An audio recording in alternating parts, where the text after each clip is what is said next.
হাকীম। আলহামদুলিল্লাহ সুম্মা আলহামদুলিল্লাহ।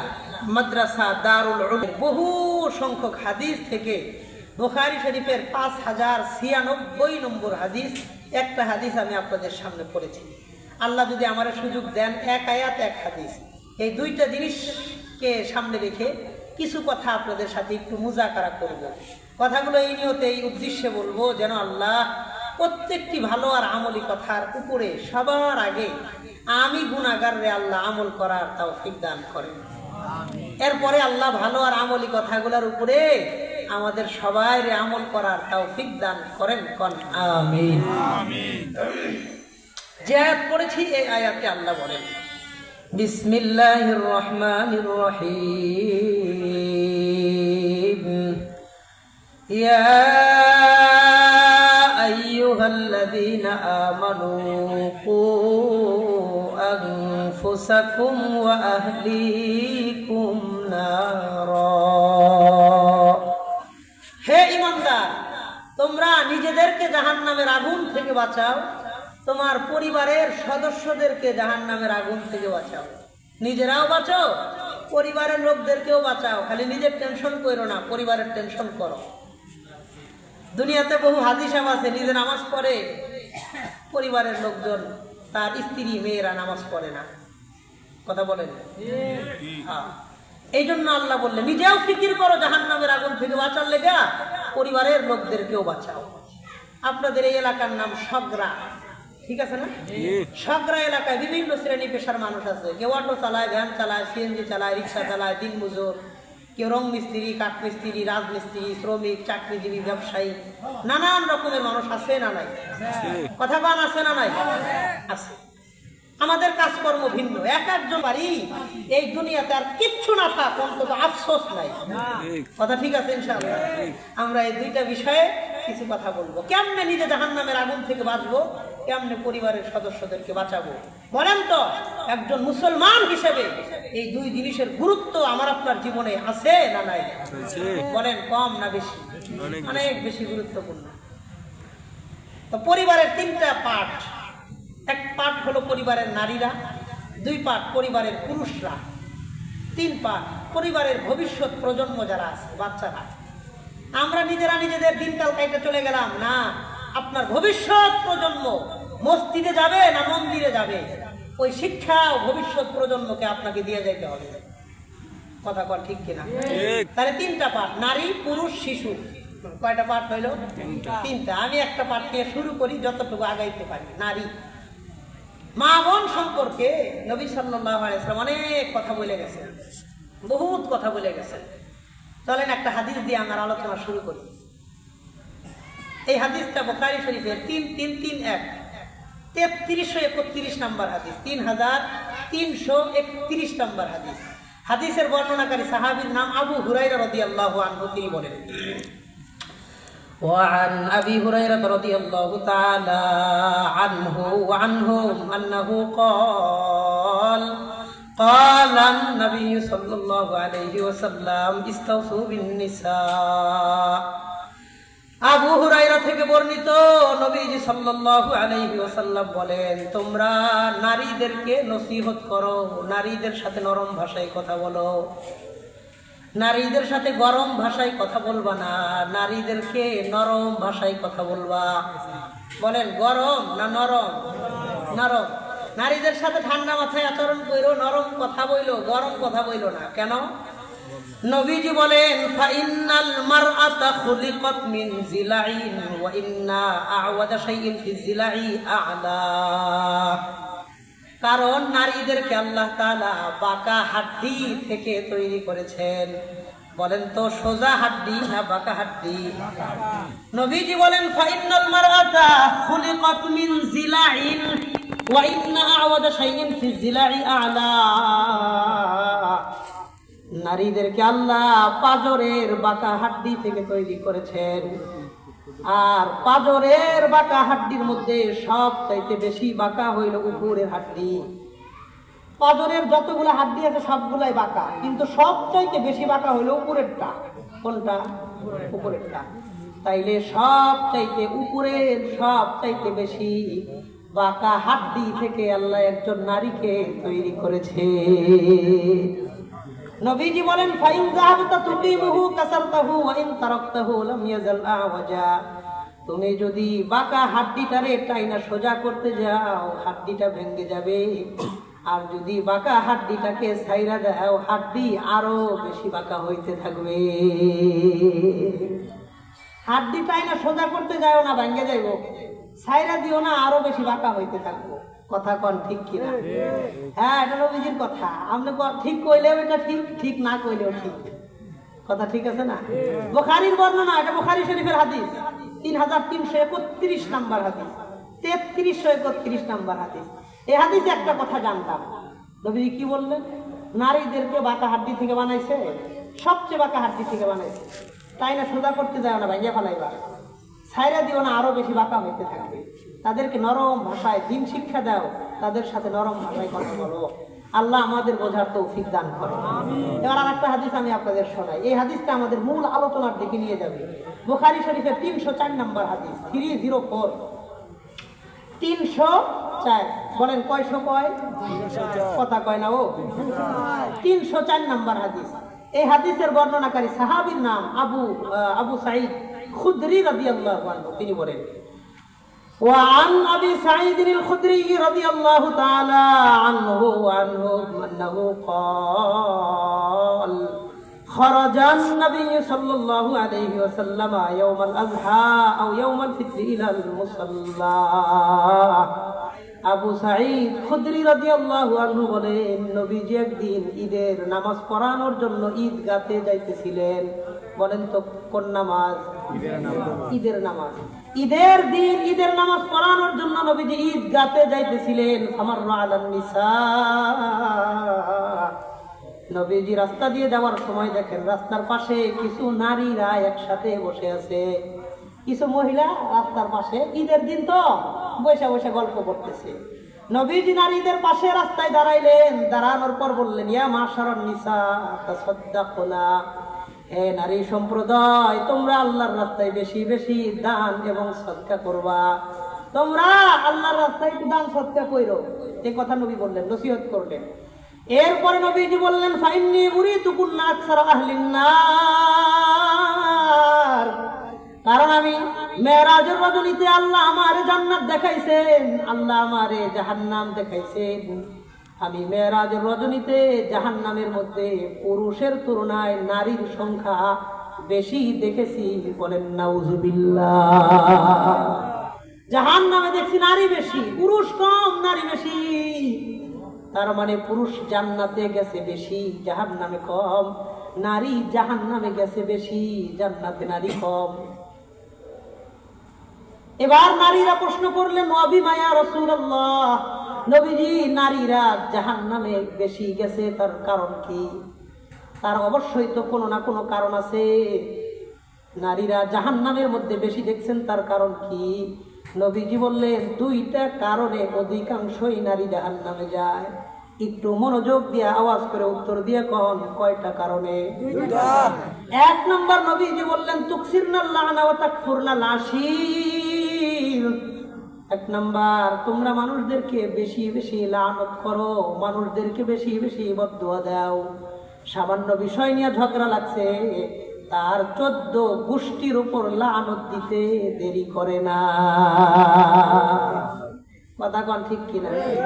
নিজের সন্তান, আরে নিজের কলিজার টুকরা সন্তান, মার মনে কোনো কারণে কষ্ট দিছে, একটা কথা কইছে, সন্তান শোনে নাই, মা সামান্য মনে কষ্ট পাইছে। দেখবেন অবুঝ মা এই সন্তানের জন্য বদদুয়া করে কয়, কত মানুষ রাস্তাঘাটে অ্যাক্সিডেন্ট করে মারা যায়, তুই কেন মরস না? কথা বলেন। কত মানুষের উপর আল্লাহর গজব পড়ে, ঠাডা পড়ে, তোর উপরে আল্লাহর গজব কেন পড়ে না? কত মানুষ পানির তলে পড়ে মারা যায়, তুই কেন মরস না? নানান রকমের বদদুয়া নিজের সন্তানের বিরুদ্ধেও দিতে এক মুহূর্ত দেরি করে না। আল্লাহ নবী বললেন, তোমরা মানুষের কথায় কথায় লানত দাও, এই কাজ তোমরা করবা না। তোমার মুখের ছোট্ট একটা কথার কারণে তোমার সন্তানের জীবনটা ধ্বংস হয়ে যেতে পারে। বলেন তো কোন মা কি চায় তার সন্তান গাড়ির তলে পড়ে মারা যাক? কথা কন।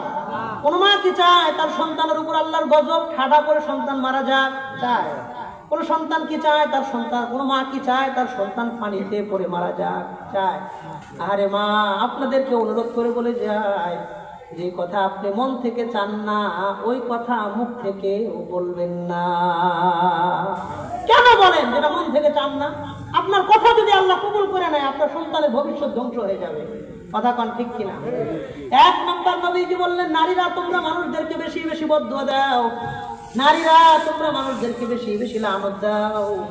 এক হাদিসে পাওয়া যায় কোন মানুষ যদি কাউকে বদদুয়া দেয়, এই বদদুয়াটা আসমানের মধ্যে ঘুরতে থাকে ঘুরতে থাকে। যেই লোকের বিরুদ্ধে বদদুয়া দেওয়া হইল ওই লোকটা যদি বদদুয়ার উপযুক্ত হয় তার জন্য বদদুয়া আল্লাহ কবুল করেন, কিন্তু ওই লোকটা যদি বদদুয়ার উপযুক্ত না হয় ওই বদদুয়াটা ঘুরে ঘুরে ওই ব্যক্তির উপরেই পড়ে যায়। এই জন্য বদদুয়া দেওয়ার আগে সাবধানে চিন্তা ভাবনা করে বদদুয়া দিবেন, ঠিক আছে না ইনশাআল্লাহ? এক নম্বর নবী কারণ বললেন, নারীরা কথায় কথায় মানুষকে ঝগড়া লাগলে লানত দেয়, বদদুয়া দেয়। দুই নম্বর নবীজি বললেন, ওয়াতাকফুরনাল আশীর, তোমরা স্বামীর প্রতি কোনোদিন শুকরিয়া আদায় করো না। স্বামীর শুকরিয়া আদায় করতে জানে না, স্বামীর শুকরিয়া আদায় তোমরা করো না। আহারে মা বোনদেরকে বলবো, এই সগরা এলাকার প্রত্যেকটা মা আপনারা আমার মার মতো, প্রত্যেকটা বোন আপনারা আমার বোনের মতো। দেখেন, আপনার স্বামী যদি রিক্সা চালায় মনে করবেন আপনাদের কথা চিন্তা করে তিনি রিক্সা চালায়। কোন স্বামী যদি দিন মজুর হিসেবে মানুষের বাড়ি কামলা দেয়, আহারে সে নিজের এক পেটের জন্য কামলা দিতে হয় না। দুনিয়াতে কুকুরের পেট আছে, পাখির পেট আছে, মুরগির পেট আছে, সব জিনিস তো নিজের পেটের জন্য এত পরিশ্রম করতে হয় না। কিন্তু ওই স্বামীর কাঁধে আল্লাহ দায়িত্ব দিয়েছেন স্ত্রীর, ওই স্বামীর কাঁধে আল্লাহ দায়িত্ব দিয়েছেন তার সন্তানাদির, ওই স্বামীর কাঁধে দায়িত্ব দিয়েছেন তার মা বাবার টাকা পয়সা দেখার দায়িত্ব স্বামীর। সন্তান হিসেবে মা বাবার খেয়াল রাখতে হয়। ওরা পরিবারের কথা চিন্তা করে ওই লোকটা মানুষের বাড়ি কামলা দেয়। কোন স্বামী যদি বিদেশে যায়, বছরের পর বছর বিদেশ বাড়িতে সময় কাটায় দেয়, বাবা মারা গেছে জানাজা পড়তে পারে নাই, মা মারা গেছে মার লাশটারে কাফনের কাপড়টা সরায় একবারের জন্য জীবনের শেষবারের মতন মার চেহারাটারে একবার দেখতে পারে নাই, এমন প্রবাসী মানুষও এই দেশে আছে না? না, সুখ শান্তি আরাম আয়েশের জন্য কেউ প্রবাসে যায় না, শুধুমাত্র পরিবারটারে ভালো কিছু খাওয়াবে, ভালো কাপড় পরাবে, ভালো জায়গায় রাখবে, সুন্দর একটা বাড়ি করে সুন্দর পরিবেশে তাদের বসবাসের জায়গা করবে। এই কথা চিন্তা করে বছরের পর বছর ঈদের পর ঈদ গুলো ওই দূর প্রবাসে স্বামীরা কাটায় দেয়। এই জন্য নবী বললেন, এত কষ্ট করার পরেও তোমরা যদি স্বামীর প্রতি শুকরিয়া আদায় না করো, এক নম্বর মানুষদেরকে বদদুয়া দিবা না, দুই নম্বর স্বামীর প্রতি কৃতজ্ঞতা আদায় করবা, স্বামীর সাথে কখনো ঝগড়া তোমরা করবা না। মুসলিম শরীফের এক বর্ণনায় আল্লাহর নবী বলেন, আবু সাঈদ খুদরি রাদিয়াল্লাহু আনহু থেকে বর্ণিত, আব্দুল্লাহ ইবনে মাসউদ রাদিয়াল্লাহু আনহু থেকেও বর্ণিত, দুইজন সাহাবী বলেন, নবীজি বলেন, ওয়ালাউ আহসানতা ইলা ইহদাহুন্না দাহরা ওয়ালাউ রাআত মিনকা শাইআন কাত্তু ক্বালাত মা রাআইতু মিনকা খায়রান কাত্তু। নবীজি বলেন, তুমি যদি তোমার স্ত্রীর সাথে 12 বছর সুন্দর মতন সংসার করো, এক যুগ তথা 12 বছর, তুমি যদি তোমার স্ত্রীর সাথে 12 বছর সুন্দর মতন সংসার করেছো, জীবনে 12 বছরে কোনোদিন ঝগড়া হয় নাই, ওয়ালাউ রাআত মিনকা কাত্তু শাইআন কাত্তু, 12 বছরের মধ্যে 12 বছর পরে যদি একদিন কোনো ছোট্ট কারণে তোমার স্ত্রীর সাথে ঝগড়া হয়, ক্বালাত মা রাআইতু খায়রান মিনকা কাত্তু, এই স্ত্রী তোমার মুখের সামনে বলে দেয়, তোমার ঘরে আসার পরে জীবনে কোনোদিন সুখ আর শান্তি পাইলাম না। কথা কন ঠিক কিনা? অনেক মা বোন আছে দেখবেন স্বামীর হাজারো কষ্ট নিজের চোখে দেখে, তারপরেও কিছু নাই, কিছু নাই, কিছু পাইলাম না, কিছু পাইলাম না, এমনও কথা বলে, আমার মতন মেয়ে মানুষ বেডি মানুষ দেখে তোমার ঘর করতেছি, অন্য কোনো ঘরের মেয়ে হইলে কবে লাথি মাইরা থিয়া অন্য জায়গায় চলে যাইতো। এমন কথা মা বোনেরা বলে, এমন মা বোনও এই এলাকায় আছে না নাই? আল্লাহ নবী দুইটা কথা বললেন, 1 নাম্বার তোমরা মানুষকে বদদুয়া দাও, 2 নাম্বার তোমরা স্বামীর শুকরিয়া আদায় করো না। এই 2টা গুণ, এই 2টা জিনিস যেই নারীর মধ্যে থাকবে, ওই নারীকে এই 2টা গুণ আল্লাহর জাহান্নামে পৌঁছায় দিবে। বলেন নাউযুবিল্লাহ। আল্লাহ আমাদের মা বোনদেরকে মানুষের প্রতি বদদুয়া দেওয়া থেকে, স্বামীর প্রতি অকৃতজ্ঞ আচরণ থেকে হেফাজত করে নেন। বলেন আমিন। স্বামীর অকৃতজ্ঞ আচরণ করেন না। স্বামী হাজার কষ্ট করে, ঈদের পর ঈদ চলে যায়, কোনোদিন নতুন জুতা কেনে না, 1 লুঙ্গি দিয়ে 3 বছর ঈদ পার করে দেয়। আর আপনাদের প্রত্যেক ঈদে 2-3 সেট কাপড় দিলেও অমুকরে 5টা দিছে, আমারে 2টা কেন? কথা বলেন, এটা করবেন না। চাহিদা যত কম, শান্তি তত বেশি। যে সংসারে চাহিদা যত কম, ওই সংসারে শান্তি তত বেশি। কথা ঠিক আছে না? হ্যাঁ, মা বোনদের চাহিদা পূরণ করতে না পাইরা পরে মানুষ গিয়ে অবৈধ ইনকাম করে, সুদে টাকা লাগায়, নানান রকমের অবৈধ ইনকাম করে, হারাম পথ বাইছে নেয়। কথা কোন ঠিক কিনা? মা বোন যদি চায় তার স্বামীকে হারাম খাইতে দিবে না, এটা মা বোনের দ্বারা সম্ভব। মা যদি চায় তার সন্তানকে সুদে টাকা লাগাইতে দিবে না, এটা মার দ্বারা সম্ভব। কথা কোন ঠিক কিনা? আল্লাহ আমাদের মা বোনদেরকে বোঝার তৌফিক দান করেন। বলেন আমিন। শুধু তাই না, আল্লাহর হাবিব সাল্লাল্লাহু আলাইহি ওয়াসাল্লাম বুখারী শরীফের 5096 নম্বর হাদিস, মুসলিম শরীফে ওই হাদিসটা আসছে। বুখারীর বর্ণনাকারী সাহাবীর নাম উসামা ইবনে যায়েদ রাদিয়াল্লাহু আনহু, মুসলিম শরীফের হাদিসের বর্ণনাকারী সাহাবীর নাম আবু সাঈদ খুদরি রাদিয়াল্লাহু আনহু। নবীজি বলেন, মা তারাকতু বাদি ফিতনাতান আশাদ্দা আলার রিজালি মিনান নিসা, আমি আমার পরবর্তীতে পুরুষের জন্য সবচাইতে ভয়ঙ্কর ফিতনা হিসেবে নারী ছাড়া কাউকে রেখে যায় নাই। তার মানে কিয়ামত পর্যন্ত দুনিয়াতে সবচাইতে মারাত্মক ফিতনা হলো নারীদের ফিতনা। নারী ফিতনা বড় মারাত্মক ফিতনা। আল্লাহর হাবিব সাল্লাল্লাহু আলাইহি ওয়াসাল্লাম বুখারীর আর এক হাদিসের মধ্যে বলেন, ইন্নাদ দুনিয়া খুলওয়াতুন খাদিরাতুন ওয়া ইন্নাল্লাহা মুস্তাখলিফুকুম ফিহা। শোনো, দুনিয়া হলো ভোগ বিলাসের জায়গা, সবুজ শ্যামল একটা জায়গা হলো দুনিয়া। এই দুনিয়াতে আল্লাহ তাআলা তার খলিফা হিসাবে তোমাদেরকে রেখেছেন। ফায়ানজুরু কাইফা তা'মালুন, তোমরা দুনিয়াতে কেমন আমল করো, আল্লাহ তোমাদের আমলটাই দেখতে চান। ফাত্তাকুদ দুনিয়া ওয়াত্তাকুন নিসা, তোমরা দুনিয়া থেকে পরহেজ করবা, বেঁচে থাকবা, আর নারী থেকে তোমরা বেঁচে থাকবা। নারী থেকে বেঁচে থাকো, নারী থেকে সাবধান থাকবা। নারী ফিতনা পৃথিবীর মধ্যে কিয়ামত পর্যন্ত সবচাইতে ভয়ঙ্কর ফিতনা। শুধু তাই না, বুখারীরই এক বর্ণনা 304 নম্বর হাদিসটা বড়, শেষ অংশে নবীজি বলেন, মা রাআইতু মিন নাকিসাতি আকলিন ওয়া দীনিন আযহাবা লিলুব্বির রাজুলিল হাযিমি।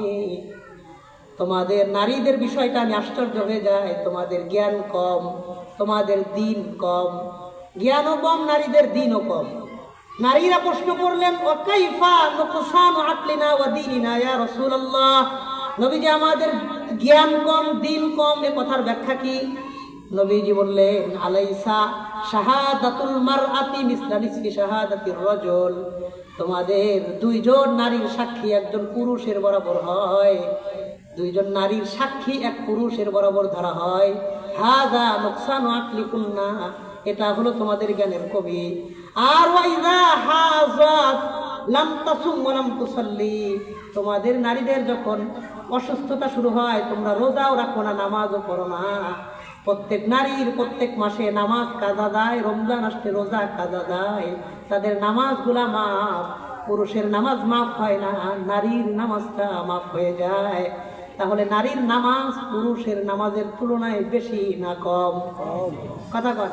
নারীর নামাজ তাই মাসে যে আমরা যে 1 রাকাত নামাজ পড়ি, পুরুষ বেশি পড়ে, নারী কম পড়ে। কথা ঠিক আছে না? আর 10 দিন অসুস্থতা থাকে, 10 দিন তার নামাজ মাফ, তো পুরুষ তো 10 দিন আগায় গেল। কথা ঠিক আছে না?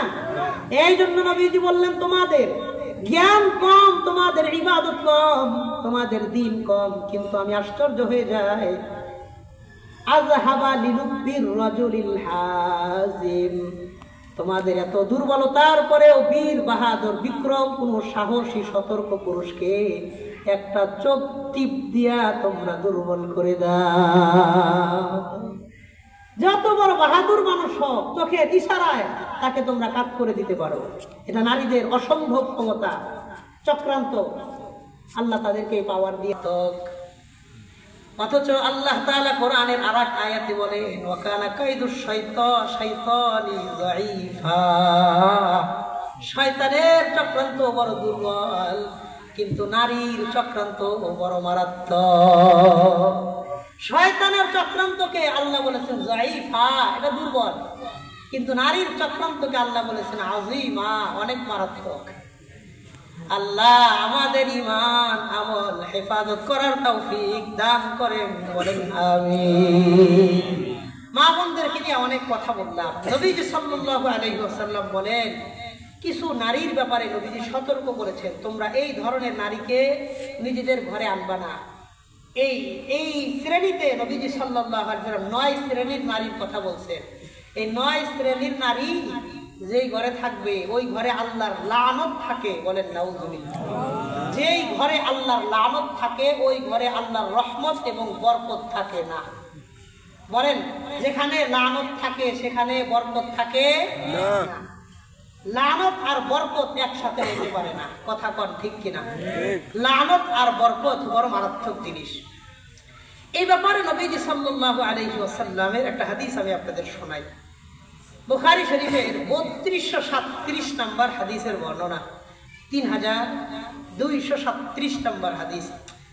হাদিসের বর্ণনাকারী সাহাবীর নাম আবু হুরায়রা রাদিয়াল্লাহু আনহু বলেন, وعن أبي هريرة رضي الله تعالى عنه وعنهم أنه قال قال النبي صلى الله عليه وسلم إذا دعا الرجل امرأته إلى فراشه فأبت فبات غضبان عليها لعنتها الملائكة حتى تصبح।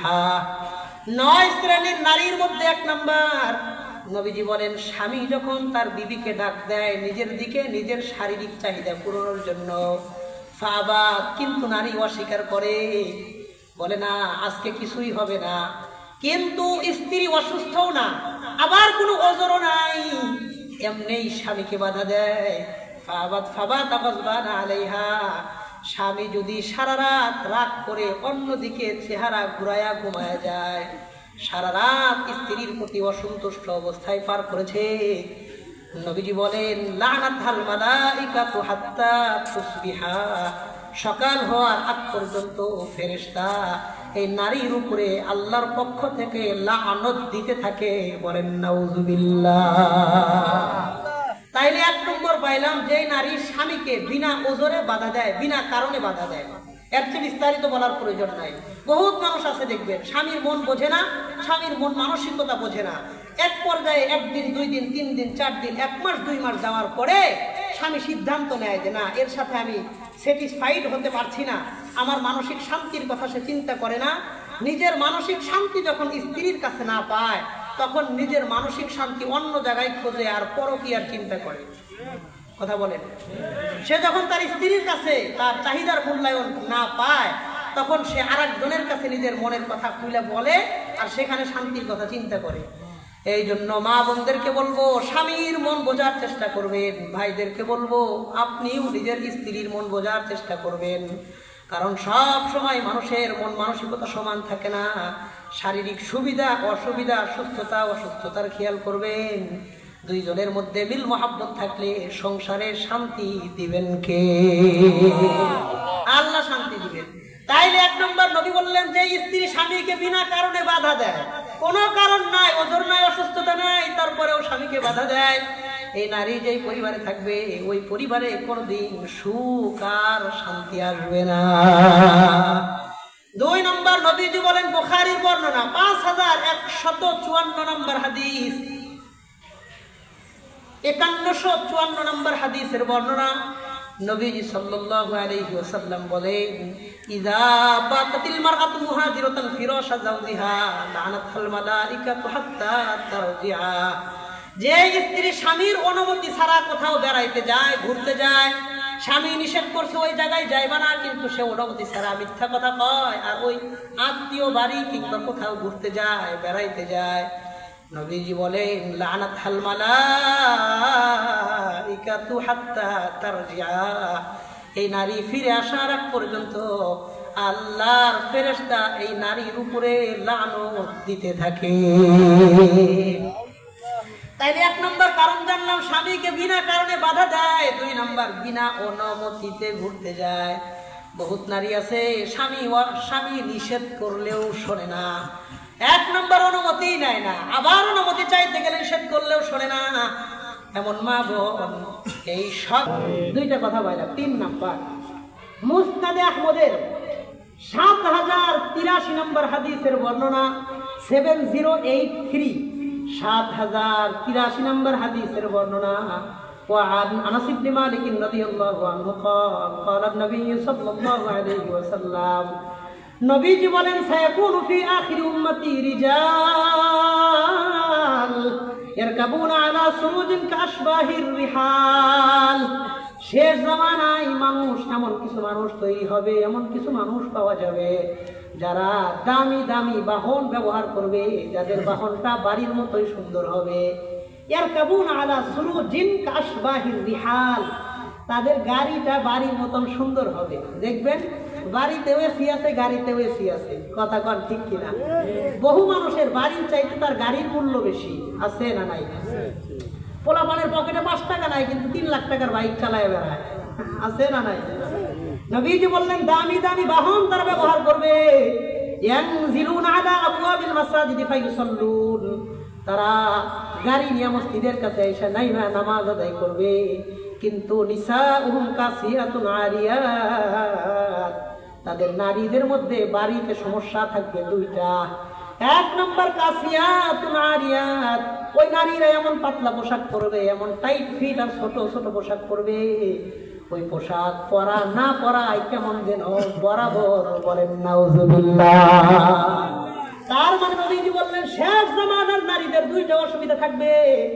1 নম্বর, তারা অশ্লীল পোশাক পরবে। 2 নম্বর, ওয়া আলা রুসিহিন্না কাসনিমাতিল বুখতিল হিজাব, তাদের মাথার উপরে বিশাল বড় চুলের খোপা হবে, চুলটা বিশাল বড়। ওই চুল বড়, অসুবিধা কোথায়? নবী বলেন মুমিলাতুন মাইলাত, তারা এই চুল দিয়ে অন্য পুরুষে নিজের দিকে আকৃষ্ট করবে, নিজে আরেকজনের দৃষ্টি আকর্ষণ করবে। আপনাদের এই সগরা এলাকার মধ্যেও বহু মা বোনদেরকে দেখবেন বিকাল বেলায় নিজে চুলটারে ছাইরা দিয়া রাস্তাঘাটে হাইতে বেড়ায়, এলাকার পুরুষদেরকে নিজের চুলের বাহার দেখায়, শ্যাম্পু কিনে দেয় স্বামী, গ্রাম শোনায় আর এক বেড়ারে। এমন মা বোন এলাকায় আছে না নাই? আবার যাদের দেখবেন বাড়িওয়ালা, তারা রাস্তাঘাটে আসে না, বিকাল বেলায় বাড়ির ছাদে উঠা একদম ছাদের কিনারায় গিয়া নিজের লম্বা চুল তারে ছাইরা দেয়, অলি গলির 8 বাটপার 7 টোকায় পোলাবানদেরকে নিজের চুলের বাহার করে দেখায়। এমন বোনও এই এলাকার মধ্যে আছে না না? নবীজি বললেন 2 শ্রেণীর নারী। 1 নম্বর, তারা অশ্লীল পোশাক পরবে। 2 নম্বর, নিজের চুল পর পুরুষকে দেখায়া বেড়াবে। আল্লাহর হাবিব বলেন ইলআনুহুন্না ফাইন্নাহুন্না মালউনাত, তোমরা তাদেরকে লানত করো, কারণ তারা আল্লাহর পক্ষ থেকে লানত প্রাপ্ত।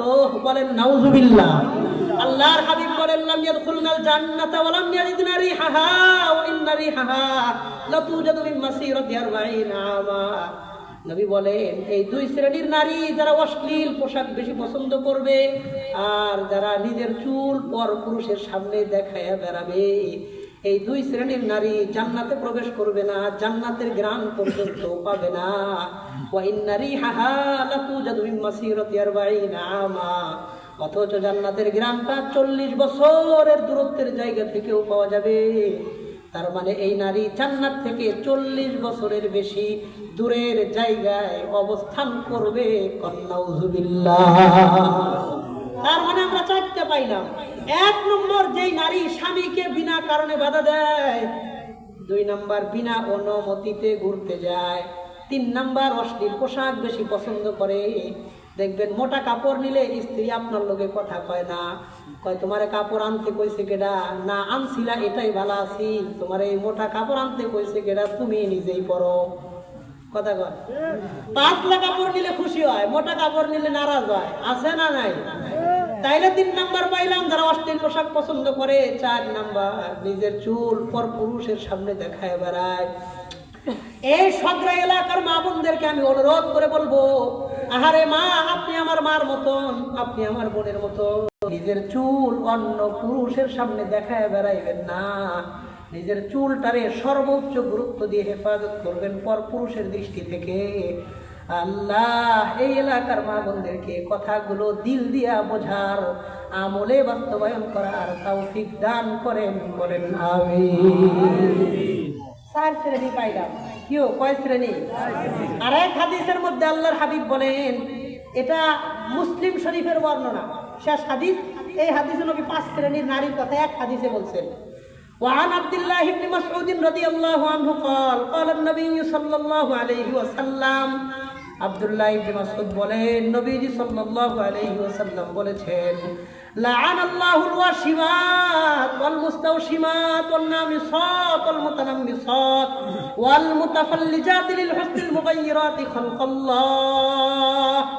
নবীজি বলেন 5 শ্রেণীর নারীর উপরে আল্লাহর লানত, কদ নাউযুবিল্লাহ। 1 নম্বর নবীজি বললেন, লাআনাল্লাহুল ওয়াশিমাত, যে নারী অন্য নারীর গায়ে ট্যাটু আঁকায় দেয়, উল্কি আঁকায়া দেয়, নানান রকমের ট্যাটু তৈরি করে দেয়। ট্যাটু আঁকায়, আপনারা জানেন কিনা, গ্রামের মানুষ, শহরে দেখবেন না, ওরা পায়ে, হাতে, গলায়, ঘাড়ে, নানান জায়গায় ট্যাটু আঁকায়। কথা বুঝছেন নি? উল্কি আঁকায়। নবীজি বলেন, যে নারী আরেকজনের গায়ে ট্যাটু আঁকায় দেয়, অল মুস্তাওশিমাত, আর যেই নারী নিজের গায়ে ট্যাটু আঁকায়। একজন কাজ করে আর একজনের গায়ে কাজ করে, 2 শ্রেণী। ট্যাটু আঁকাইতে গেলে 2 জন লাগে, একজন আঁকায়া দেয়, একজনের গায়ে আঁকায়া দেয়। কথা ঠিক আছে নি? তাইলে 2 শ্রেণী, ওয়াশিমাত ওয়াল মুস্তাওশিমাত, যেই নারী ট্যাটু করবে, যার গায়ে করবে, 2 নাম্বার গেল। 3 নাম্বার নবী বলেন, ওয়ান নামিসাত ওয়াল মুতানাম্মিসাত, যেই নারী নিজের ভুরুর চুলগুলা উঠায়, ভুরুটারে সুন্দর করে চিকন করে